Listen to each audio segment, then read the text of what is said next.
What's going on, folks? Zach here from PremiumBeat.com. Happy to have you here today. In today's episode, I'm going to be talking about getting rid of audio pops. And for those of you who don't know what audio pops are, it's not some sort of cereal. It's not some sort of like fatherly figure to audiophiles. It's this. What's going on, guys? It's Zach here from PremiumBeat.com.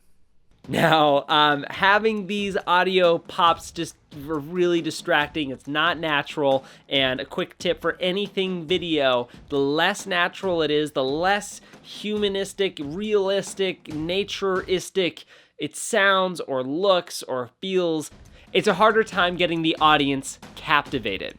For those of you who are facing this issue, I'm going to teach you guys two different ways to get rid of this. The first way is on set, which you can check out the time code there, or the second one is in post-production. So maybe you've already recorded the audio, you're like, Zach, I need to get rid of this, it's terrible, or it keeps coming up in my audio files. I'm going to show you guys two different ways to get rid of it, so have no fear, this is a solvable problem. Let's do it.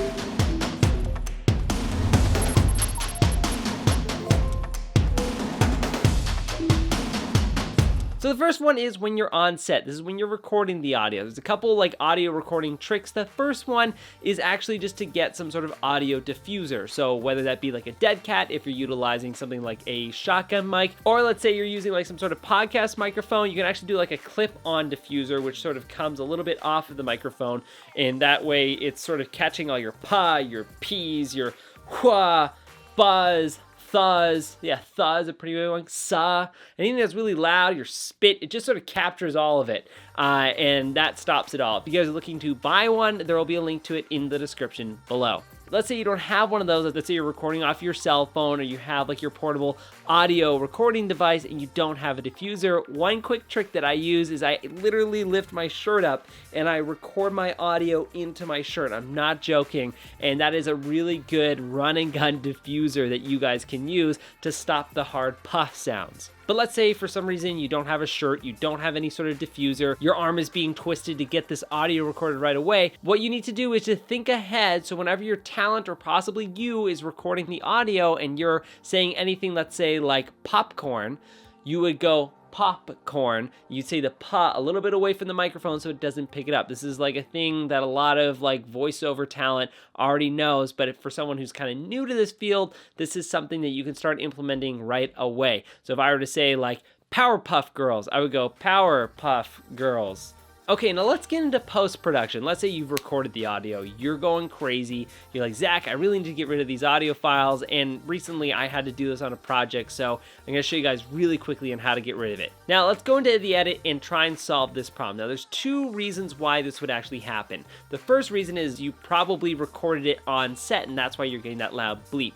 But the second one is actually like a glitch type pop sound. This usually just happens when you have a really bass-heavy file in your audio timeline. Now, how I get rid of these pretty quickly is I'll add a bit of a fade to the audio track, and that way, for some reason, it gets rid of the audio pop, the digital pop, the click, the beep, the blop, or I'll lower the volume of the bass level of that clip so that it's not so prominent. Now, these audio pops that I get that are like digital glitches within my audio files,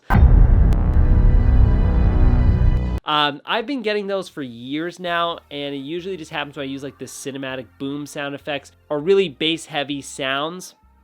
The number one thing you can do right away is either just lower the volume down of that clip, do less effects on that clip itself, or add a bit of a crossfade at the end of it. Now, for some reason, this sort of tricks the editing software and avoids that glitch, or at least eliminates your chances of having a digital audio pop. What's going on, guys? It's Zach here from PremiumBeat.com. But the next thing is, let's say you recorded the audio, that pop is like actually ingrained into the edit because someone went like Powerpuff Girls and they said the P's hard into the microphone. Really easily, how you can get rid of it is by expanding the audio clip, and then what you want to do is find the area where that hard puff sound is, and that is usually a peak in your audio, so it'll look like a little bit of a mountain. Once you've scaled it right into like the milliseconds, choose your pen tool. Now, for those of you who don't use this, this is a great, amazing tool which deserves its own video. You either press P, which I have it programmed into my hotkey, or you can go over to the side of your screen and click pen. Grab the little pen tool out of your tool selection and make 2 points on either side of that little mountain, your peaking point. Once you made the 2 points, then make a point right in the dead center of that mountain and drag it all the way down to -50 decibels, or right down to the very bottom. That way you're doing like a quick fade out of that audio, so that it doesn't do like a hard sudden jolt, but it also gets rid of the hard puss sounds. So if we play back the audio, it goes from something that sounds like this. What's going on, guys? It's Zach here from PremiumBeat.com. To now something that sounds like this.